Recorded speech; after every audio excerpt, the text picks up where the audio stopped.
질의응답 및 토론 시간을 가지도록 하겠습니다. 이거 선생님만 나오시면 좋을 것 같아요. 그래서 이게 뭐 어떤 분들한테는 또 익숙한 주제일 수도 있지만 어떤 분들에게는 약간 용어들이 또 쉽지 않으실 수도 있을 것 같아요. 피투자자라는 말 처음 들어보신 분도 계시죠? 네, 피투자자. 네. 하여튼 저는 그래서 질문을 다양한 사람들이 있으니까 내가 모르는 건 다른 사람들도 모를 것이다 라는 생각으로 그냥 간단한 용어 질문 하셔도 되고요. 그리고 또 선생님이 이야기해 주신 것 중에서 자신의 의견을 밝혀주셔도 되고 질문해 주셔도 좋을 것 같습니다. 저희가 이제 신청 받을 때요. 혹시 질문이나 뭐 주장해 주실 게 있냐고 여쭤봤었는데 신청하실 때 다 보셨죠? 근데 그때 딱 한 분이 질문을 쓰셨어요. 한번 읽어보려고 합니다. 현재 실물경제와 금융경제의 갭이 큽니다. 대공황처럼 이 갭이 터지는 어느 순간이 곧 올 것 같습니다. 하지만 주식하는 사람은 그 순간을 조종기간이라고 부르거나 급락해서 줍줍해야 할 시간으로 볼 것 같습니다. 이런 불안을 조정하는 금융자본주의가 인간에게 어떤 도움이 되는 걸까요? 요즘 제 고민은 연금저축계좌입니다. 세액공제를 위해서는 안 만들기가 어렵습니다. 그래서 괴롭습니다.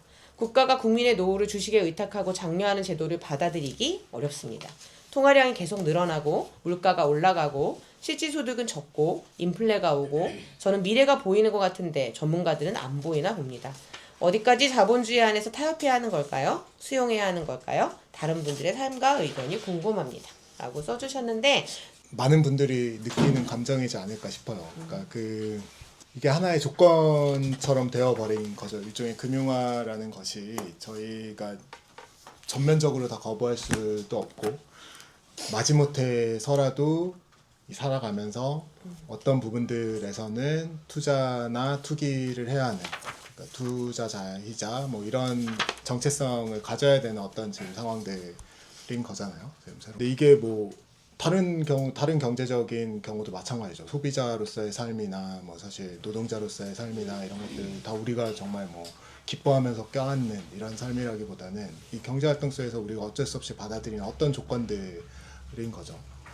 근데 이제 제 고민은 이제 그런 조건들을 받아들이고 할 때 이제 노동자나 소비자를 둘러싸고는 많은 고민들과 이제 논의의 층위들이 있잖아요. 저희가 고민해 왔던 이 노동자들의 주체성에 대한 노동 조건에 대한 그리고 뭐 소비자로서의 뭐 보이콧 운동에 대한 어떤 소비를 해야 되는지에 대한 고민 뭐 이런 식의 고민들이 켜켜이 쌓여온 것들이 있는데 금융의 영역에서도 이제 그런 고민들을 좀 해야 될 시기라는 생각이 드는 거죠.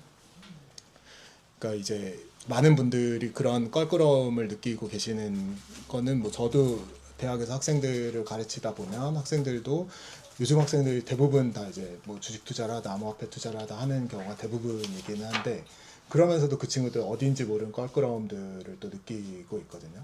그런 부분들이 뭘까라는 고민들을 좀 같이 해보고 노동이나 소비 영역에서 쌓여왔던 고민과 논의만큼 금융 영역에서도 그 고민들을 좀 하면서 이 금융 영역들을 어떤 방식으로 바꿔낼지 혹은 조금 더 큰 그림으로 자본주의 자체를 바꿔내는 데 있어서 금융이 할 수 있는 역할들은 무엇이 있을지 뭐 이런 고민들을 이제 해야 될 시기이고 우리가 해보자 라는 제안 정도라고 받아들이시면 좋을 것 같고요. 사실 거기에 대해서 뭐 한 사람이나 뭐 아니면 누군가가 이렇게 뚜렷한 답이 이렇게 있어가지고 그걸 그대로 뭐 쫓아가거나 뭐 이런 블루프린트란 게 있을 수는 없다라는 생각을 하거든요. 뭐 그럴 수 있는 시기도 아니고 다만 이제 그런 고민들 속에서 여러 좀 이야기들이 될 수 있는 것이 아닐까 뭐 이런 생각들을 좀 하고 있습니다.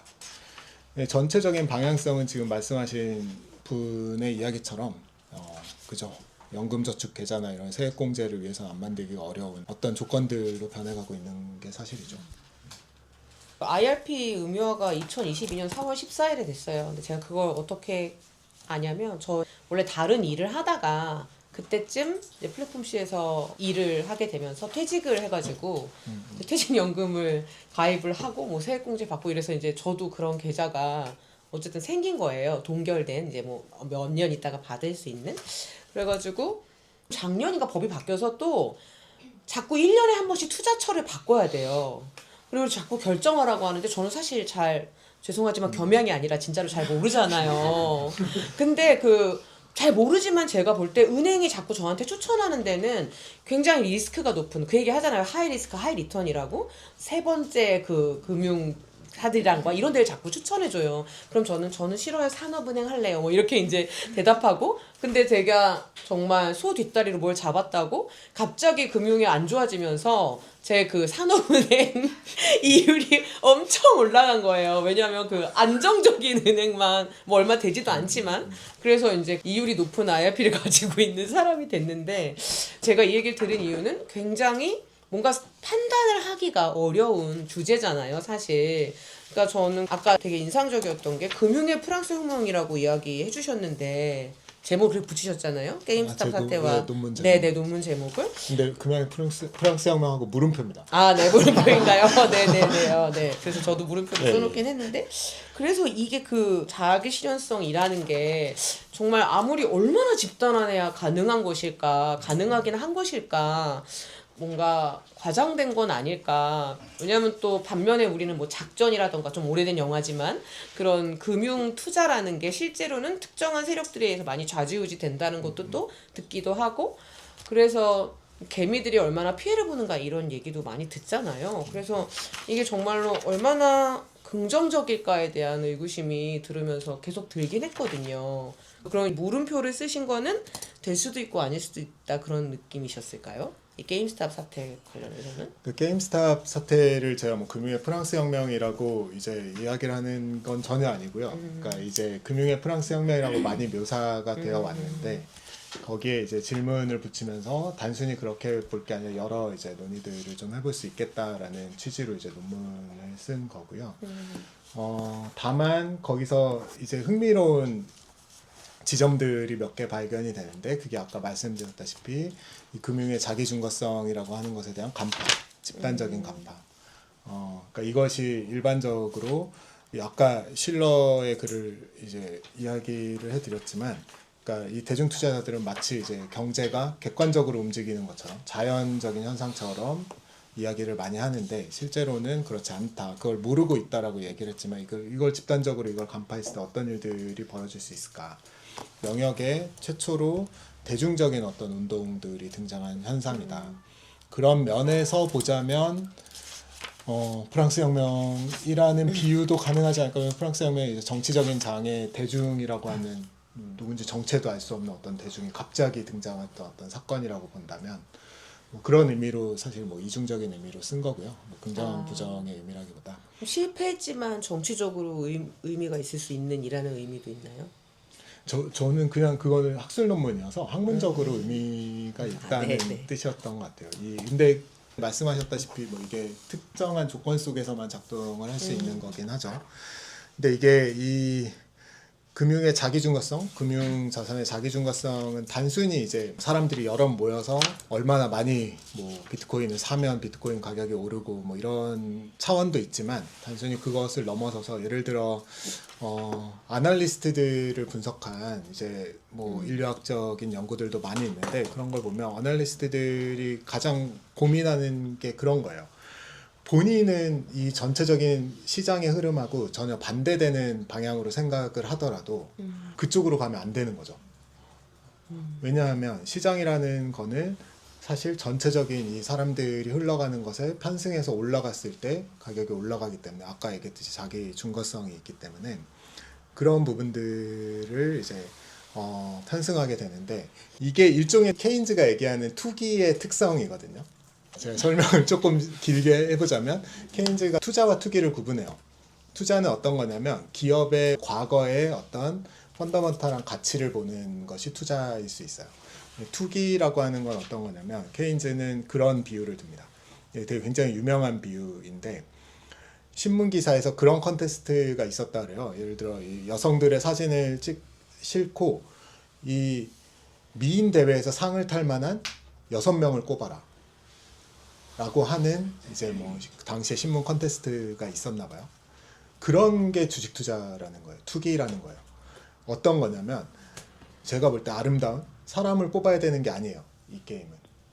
제가 볼 때 아름다운 사람이 아니라 일반적으로 다른 사람들이 봤을 때 아름답다고 생각할 만한 6명을 뽑아야 되는 거죠.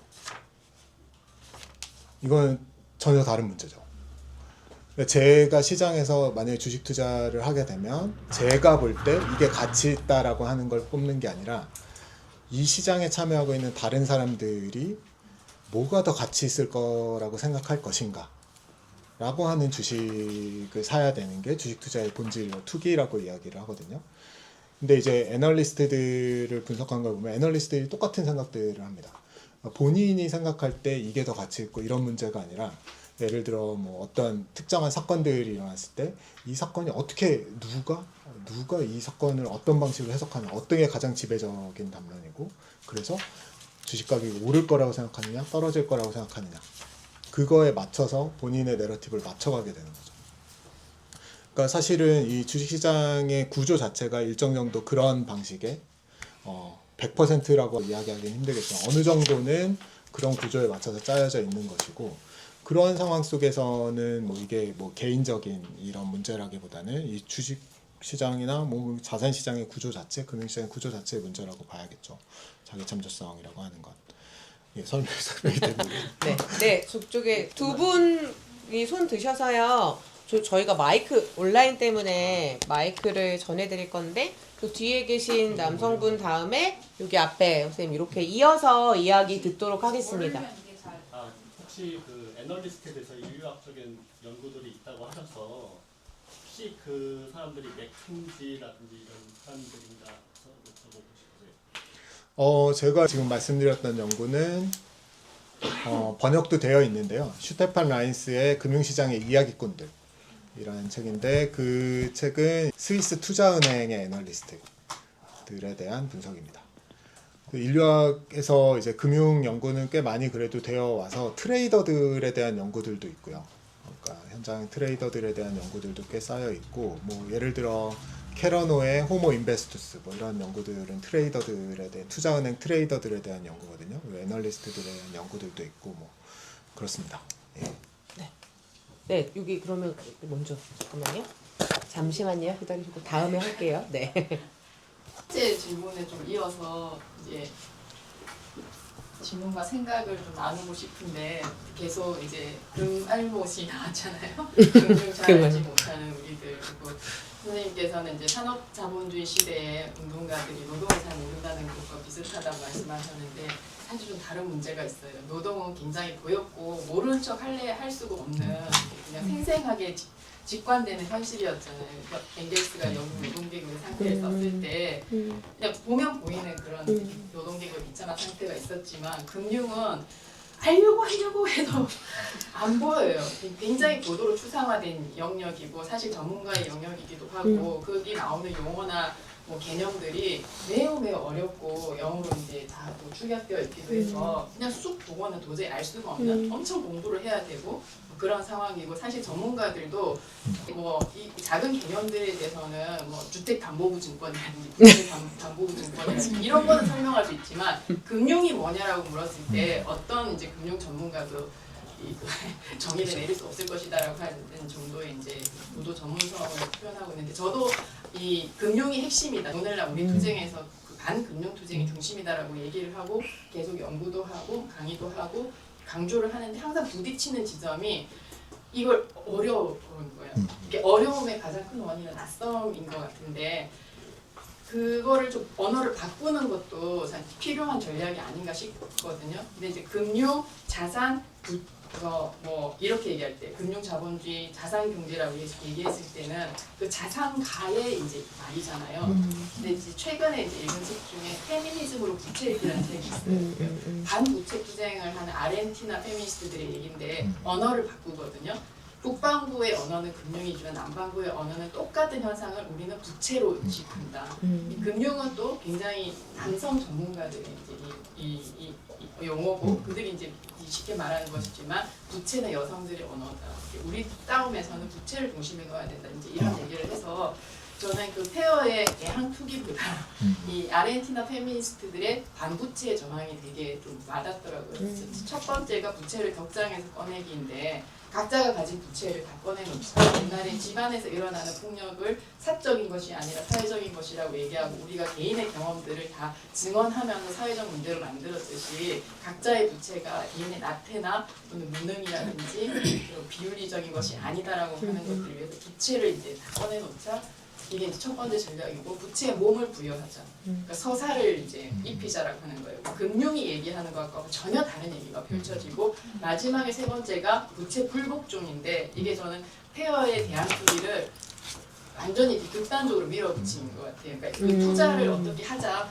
연기금 사회주의하고는 완전히 다른 방식의 그러니까 누가 빚을 갚아야 되냐, 누가 이 빚에 가장 이제 비윤리적인 윤리는 얘기하는 게 좀 어렵다기 좀 이렇게 돼서 이제 먹히는 거예요. 라고 하면서 이제 그 액체로 만들어내거든요. 그래서 그런 이제 이 금융의 장을 운동의 장으로 어떻게 재구성할까라고 했을 때 언어를 그 대항 언어를 만들고 그걸 좀 바꾸는 것도 되게 필요한 전략이 아닐까 싶어서 그런 것들을 조금 듣다가 좀 생각이 들었고 그 다음에 이제 또 하나의 고민은 여기도 많이 그 기후 운동에 함께하고 있는 동지들도 많이 오셨는데 운동의 장에서 이 금융 논리가 비반성적으로 또는 무비판적으로 수용되고 때로는 되게 그게 어떤 운동처럼 이제 되는 경우가 많은데 대표적인 햇빛 연금, 바람 연금 같은 거거든요.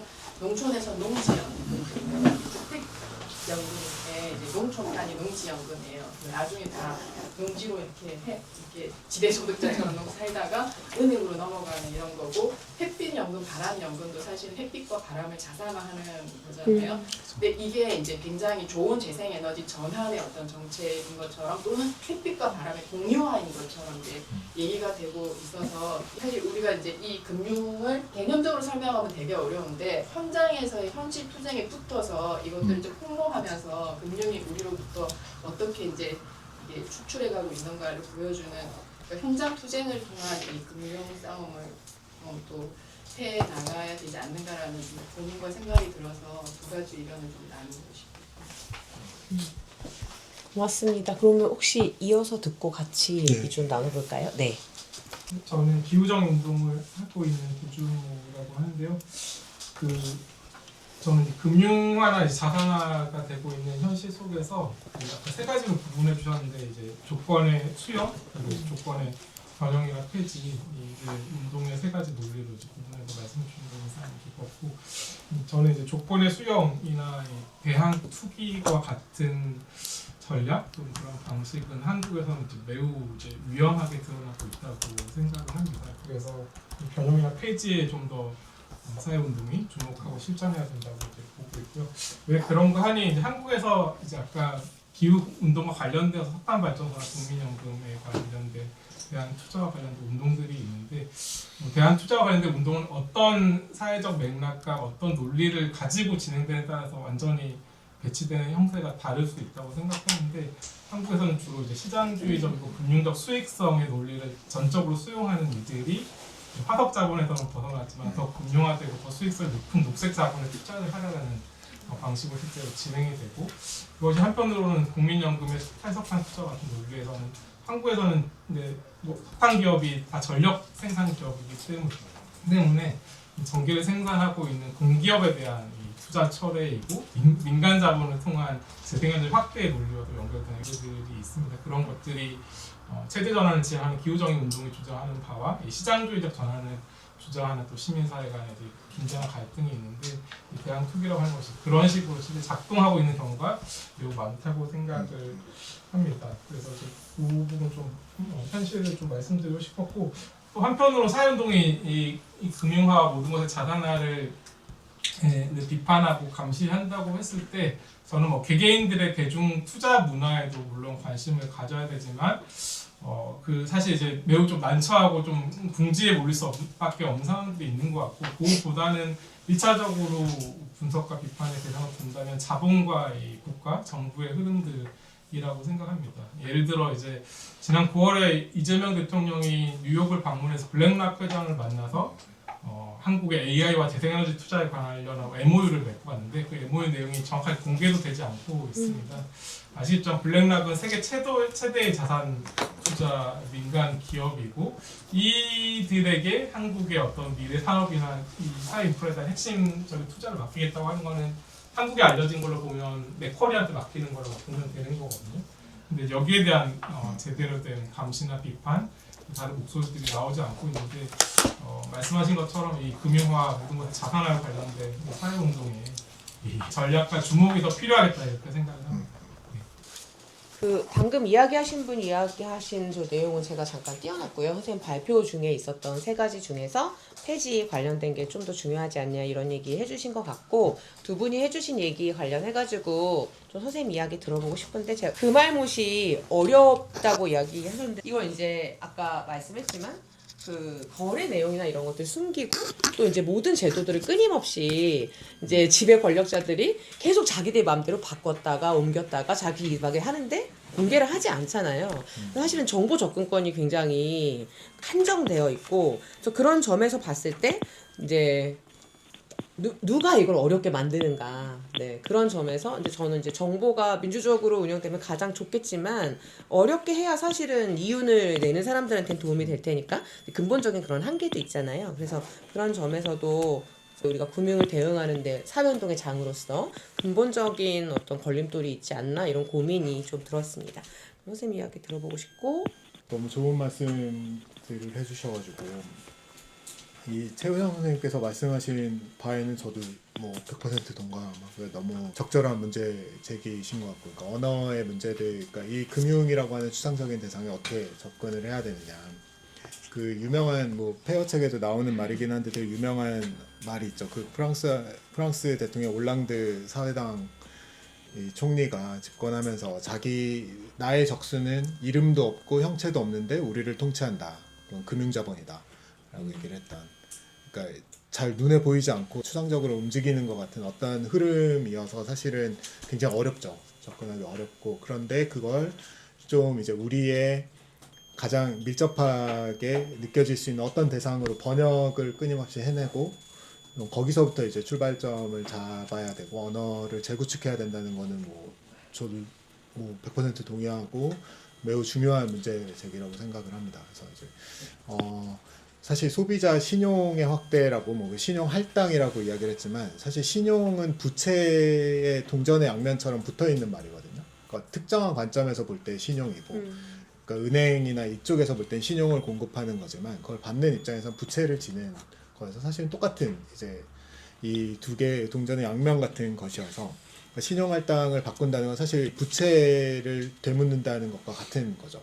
부채 문제들을 되묻는 것과 같은 거고 그래서 그 부채라는 것이 가계부채나 여러 문제들 때문에 훨씬 더 이제 우리의 삶에 더 적절하게 이제 다가오고 출발점으로서 굉장히 뭐 부채 거부부터 시작해서 여러 운동들이 벌어질 수 있는 장으로서 굉장히 중요한 기능을 하는 것 같습니다.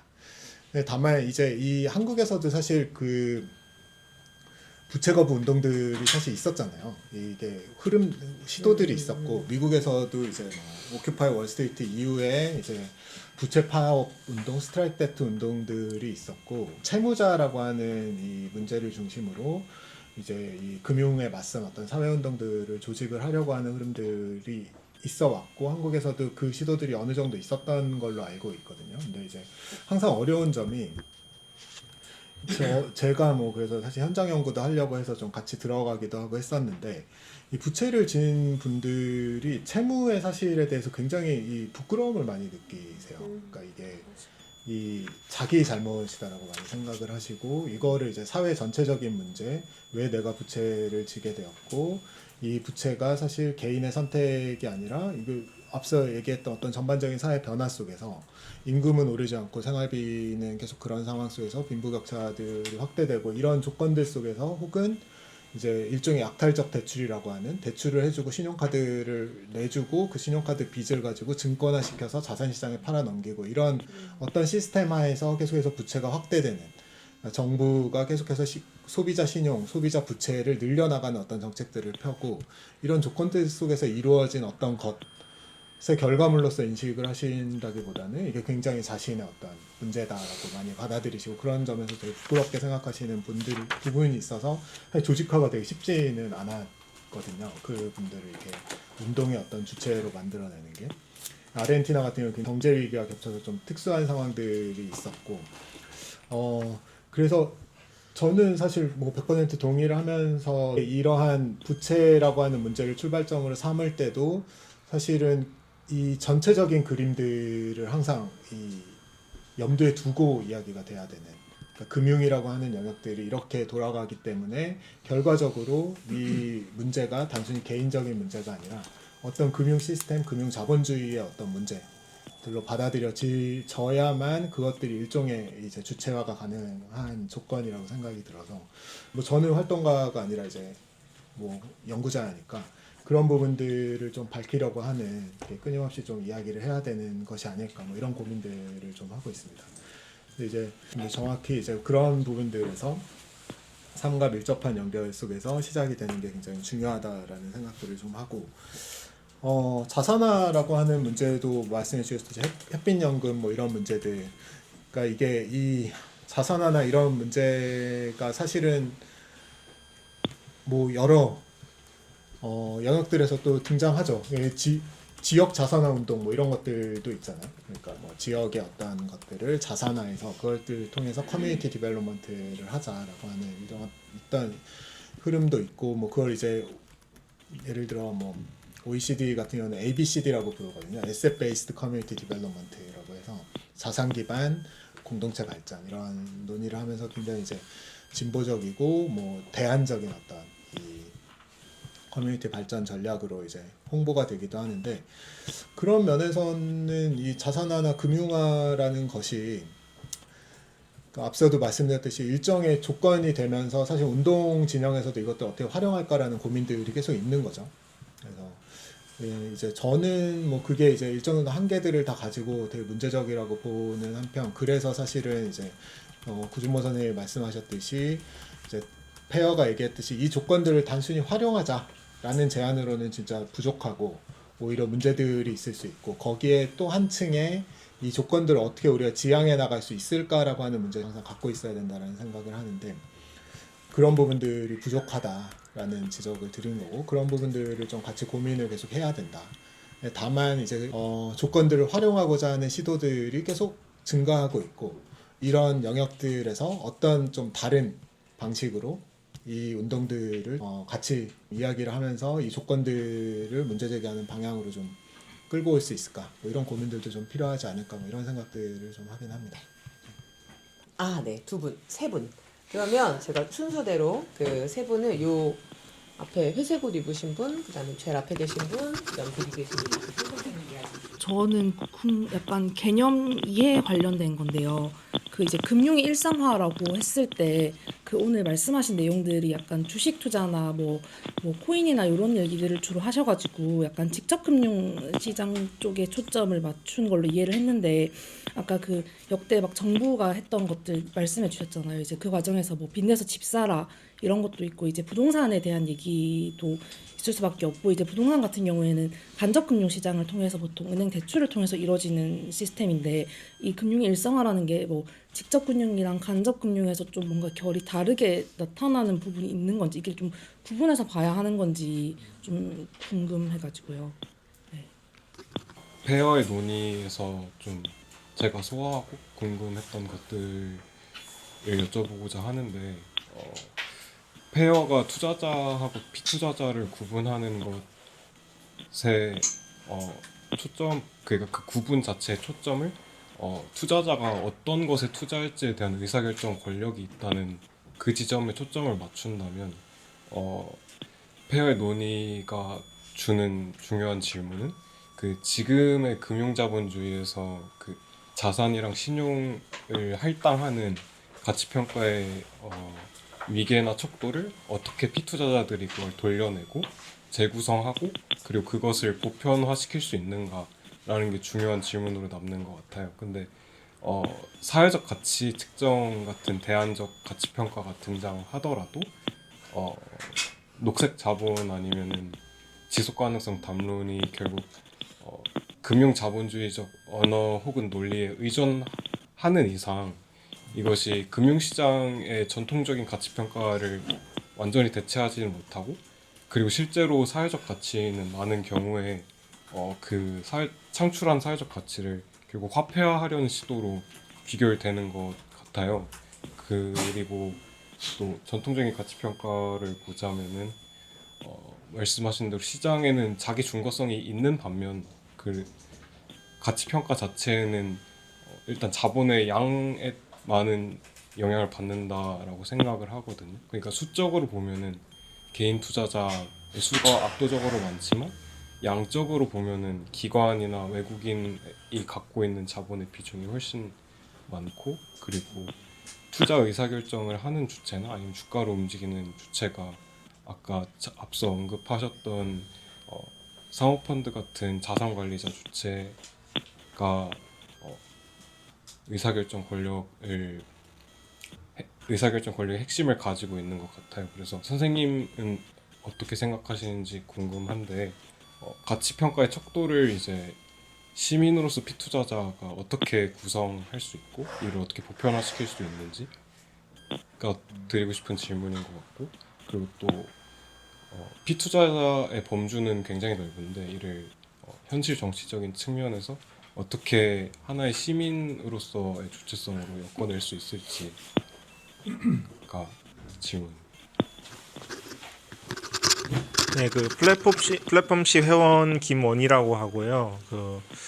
제 주변에서도 그렇고 뭐 일반적으로 그렇고 이제 주식 투자를 하는 20, 30대 분들 보면은 거의 가장 많이 등장하는 표현 중에 하나가 그거더라고요. 그 경제적 자유. 그래서 이게 내가 이렇게 노동 소득으로는 이게 안 되니까 이걸 해야 된다 이런 식으로 말씀을 많이 하시는데 직관적으로는 이해가 되죠. 이게 너무나도 이렇게 길게 오래 일하는데 다들 너무 돌아오는 목숨 없으니까 주식이든 뭐든 그런 우회로를 찾고 싶은 마음 이해가 되는데, 근데 동시에 또 전통적으로 사회운동이나 진보정치에서는 경제적 자유를 얻는 방법으로 이게 딱 노동 해방이었잖아요. 그게.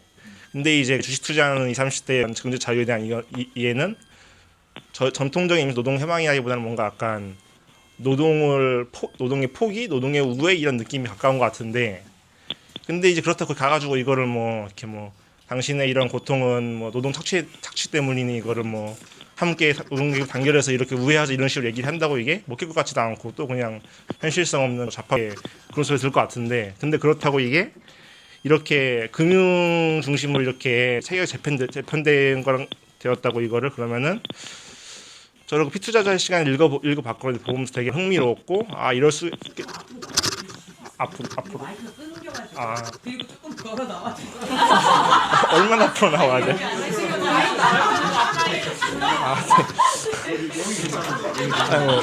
네.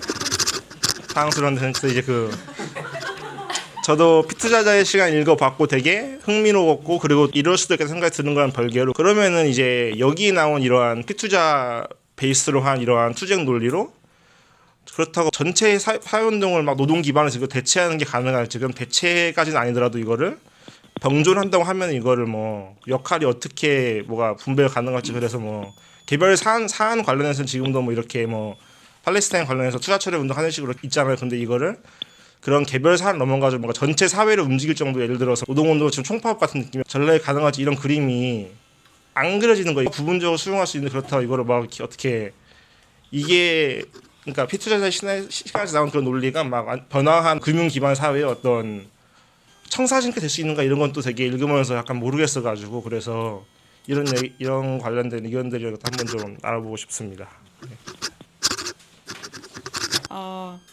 저도 되게 잘 들었고요. 사실 아까 그 발제하시는 부분에서 이제 보통은 그 금융이라는 게 어떤 이제 분배 영역으로 생각이 되는데 이제 네, 저는 플랫폼C 활동하는 김지혜라고 하고요.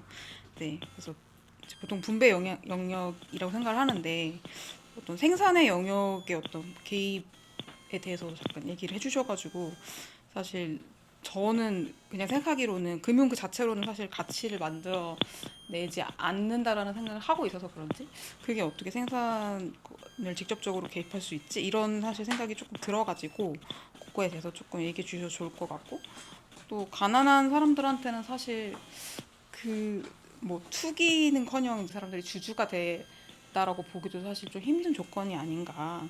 그래서 그런 의미에서 좀 우리가 이제 사회운동에서 항상 얘기하듯이 공공성을 좀 확장하는 방식이, 그래서 뭐 그게 기금의 형태이든 국민연금이든 혹은 뭐 예산이든 그런 것들을 직접적으로 이제 국민들에게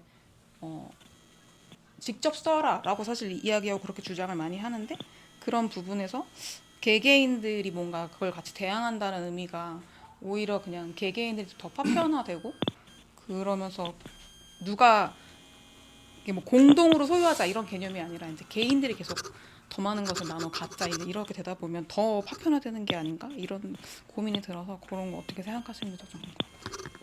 네. 예. 네 사람이. 더 너무 어려운 질문들 이게 주셔서 이 뒤에 세 질문은 사실 되게 서로 연결되는 질문인 것 같아요. 그러니까 이게 금융의 영역이나 투기라는 것이 아까 말씀드렸다시피 이게 집합행동의 장으로 등장을 하고 있다라고 말씀을 드렸지만, 제가 물음표로 남겨놓은 것도 이걸 구성을 해야 된다라는 의미이고, 사실은 그게 훨씬 더 이제 파편화시키고 개인화된 어떤 선택으로만 남아있는 측면들이 있지 않을까. 어떻게 새로운 정치적인 주체, 제가 마지막 질문에서도 이제 말씀드렸다시피 어떤 아이디어들은 지금 많이 있는데 이 금융영역도 어떻게 바꿔내야 되는가. 근데 사실은 그 아이디어만으로 끝이는 게 아니라 이것을 실행할 어떤 정치적 주체화들이 필요한 것인데, 그 부분들이 금융시장에서 등장을 할 수 있을까라는 질문은 남는 거죠. 그래서 어떤 다른 영역들에서 등장을 해야 되나? 뭐 이런 질문들도 있을 수 있고, 이게 과연 보편화된 어떤 해결책으로 등장을 할 수 있을까? 뭐 이런 질문들도 있는 거겠죠. 그 부분은 저도 모르겠습니다. 저희가 답을 가지고 있는 문제는 아니라고 생각이 들고, 다만 그런 고민이 있어요. 아까 경제적 자유라는 표현을 많이 이제 쓴다고 말씀해 주는데 굉장히 흔한 말이 됐죠. 근데 저는 그 표현이 되게 재밌는 표현이라고 생각을 하는데, 그러니까 이 근대 민주주의의 시작은 사실은 이 정치적 자유가 개인의 것이 아니라 이것이 보편적인 것이어야 한다라는 요청에서 시작이 된 거잖아요. 이것이 나 혼자 자유로운 것이 아니라 이게 뭐 법을 통해서든 체제를 통해서든 이 정치적 자유라고 하는 것이 모두가 누릴 수 있는 어떤 것이어야 한다라는 이 인식이 등장하면서 실제 근대 민주주의 혁명들이 시작이 된 거죠. 근데 지금 경제적 자유라는 것은 다들 이제 개인적인 어떤 엑시트 버튼을 누르고 싶다면 빨리 은퇴해서 경제적 자유를 누려야 되는데, 이 엑시트 버튼을 빨리 눌러야 되는 이 체제에서 뭐 이렇게 고민을 하고 있는 거고, 사실 그게 이 방향인데, 그렇다라고 한다면 이 경제적 자유를 보편화시키는, 그러니까 나뿐만이 아니라 누구나 누릴 수 있는 어떠한 권리로서 경제적 자유라고 하는 것을 이야기할 수 있는 이 전환은 어떻게 가능할까? 근데 이게 근대 민주주의 혁명도 그런 관점에서 보면 되게 기묘하게 어느 순간 갑자기 변화된 게 있거든요. 그러니까 개개인의 어떤 사람이 누리는 자유가 아니라 이게 계층을 불문하고 누구나 누려야 되는 어떤 자유의 권리이다. 보편적인 권리이다라고 이제 전환되는 순간들이 있고, 그게 혁명의 순간이었던 건데, 이 경제적 자유의 담론들에 과연 그런 변화들이 이루어질 수 있을까? 이 변화들을 어떻게 만들어낼 수 있을까? 이 개개인의 엑시트 버튼으로 느껴지는 이거를 일종의 보편적인 권리의 담론으로 어떻게 얘기해 볼 수 있을까? 뭐 이런 고민들이 좀 필요한 시간인 것 같아요. 과연 그게 가능할 것인가? 만약에 그게 이루어진다라고 한다면 이건 진짜 엄청난 혁명이 되겠죠. 담론적인 차원에서든 실질적인 체제 차원에서든. 그런데 아무튼 이 경제적 자유라는 것에 매여 있는, 아까도 말씀드렸지만 이 경제적 자유를 이야기하는 거기에는 무언가 있는 것 같아요. 이 대중의 욕망과 사람들의 욕구와 그런 것들이 있는 건데, 이걸 개인적인 차원이 아닌 보편적인 언어로 이야기할 수 있는 어떤 어떻게 바꿔낼 수 있을지에 대한 고민들이 좀 필요할 것 같다. 그런 생각들이 좀 들고요.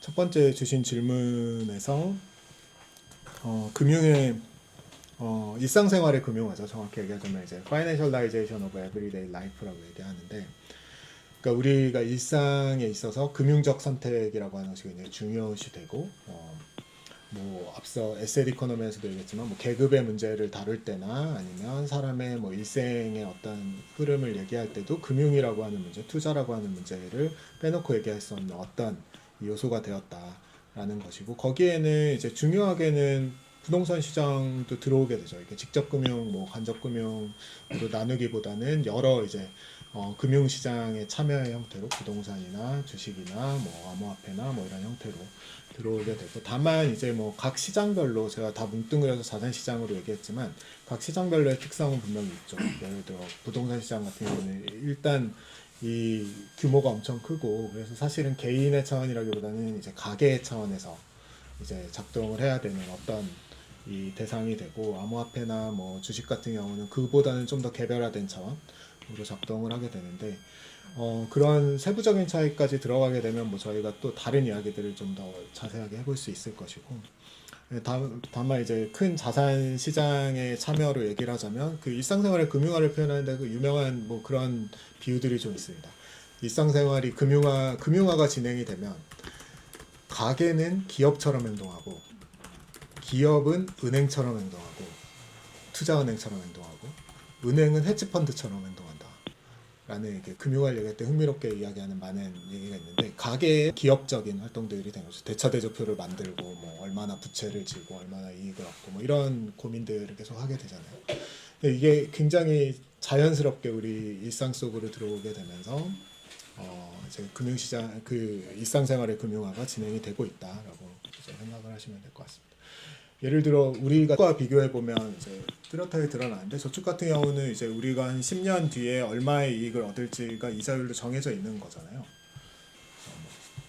하지만 사실 이 투기나 투자라고 하는 것은 실제로 그게 정해져 있는 것이 아니라 전체 사회의 금융시장의 흐름, 금융시장의 변화에 따라서 내 삶의 운명이나 이런 것들이 휙휙 바뀌는 형태가 되기 때문에 뭐 불안정성이나 불안이나 뭐 이런 것들이 극대화될 수밖에 없죠. 이 불안정성의 문제가 뭐 노동시장뿐만이 아니라 전체적으로 이 삶 자체가 금융시장이랑 연결되면서 그런 불안성이 심화될 수밖에 없는 것이고, 그때 내려지는 선택들이 이제 일종의 기업적인 선택들로 기업이 마치 투자 결정을 하듯이 내려지는 방식으로 내려지게 되겠죠. 뭐 그런 점을 좀 일상생활의 금융화라는 표현으로 학계에서는 좀 담아내려고 하는 것 같습니다. 네. 지금 네 이렇게 시간이 빨리 간지 몰랐는데 좀 어려운 얘기긴 했는데 또 재미있게 여러분들도 같이 얘기해 주셔서 시간이 좀 빨리 간 것 같은데, 온라인에 계신 분들 혹시 뭐 궁금하신 거나 이야기하실 거 없으신지 확인하고, 마지막으로 현장에 계신 분들 중에서도 이야기하실 게 있으신지 기다리면서 네 멀리 가지 마시고 거기서 자기소개 해주세요. 저는 플랫폼 C에서 활동하는 세윤이고요. 근데 저는 들으면서 좀 들었던 생각은 사실 제 주변 친구들도 굉장히 많이 투자나 이런 거를 시작하려고 하고 아니면 공부하려고 하고, 근데 그러는 이유를 들어보면 사실 굉장히 지금 취업 준비를 하거나 이런 데 있어서 정규직이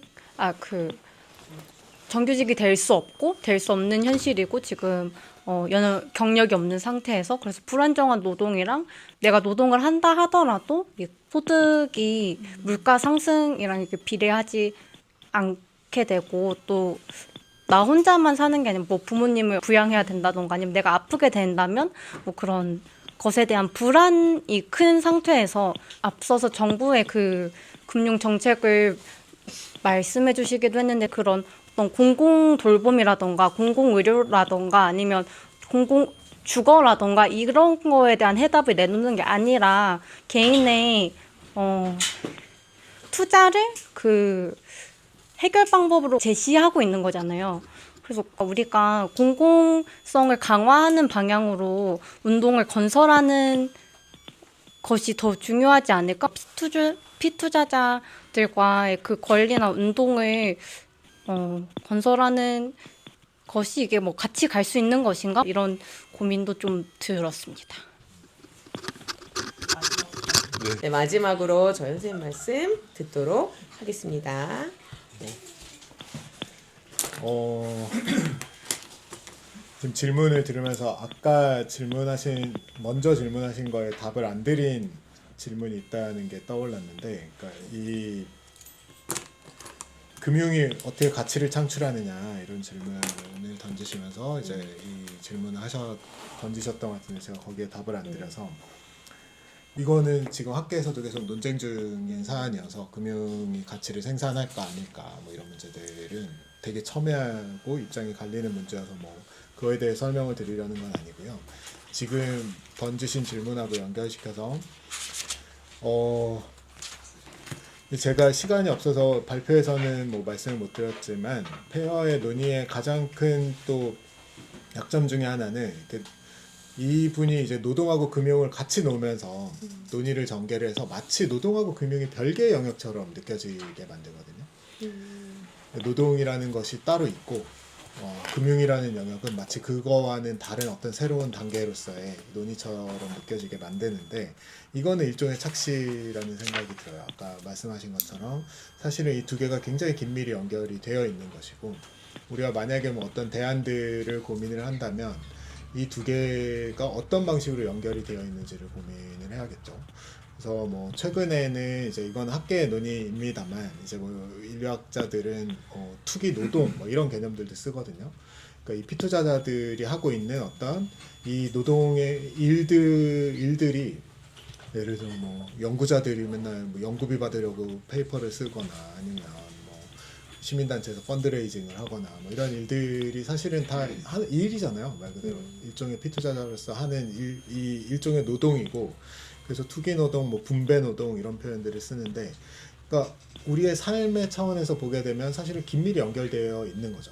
일종의 노동이면서도 이 전체 금융의 흐름하고도 연결이 되어 있는 거고, 뭐 이런 것들이 사실은 서로 다 일의 차원에서 우리의 삶의 차원에서 보자면 굉장히 긴밀히 서로 연결돼서 돌아가는 것이고, 그렇다라고 한다면 사실 대안의 모색에 있어서도 이것들을 분리 영역으로, 예를 들어 금융의 대안은 노동이고 뭐 이런 식으로 접근하기보다는 이 전체적인 차원에서 앞서 말씀드렸다시피 이 경제적 자유라고 하는 문제들의 보편화를 어떻게 가능하게 할 것인가, 이런 고민 속에서 진행이 되는 게 맞다라는 생각이 좀 들고요.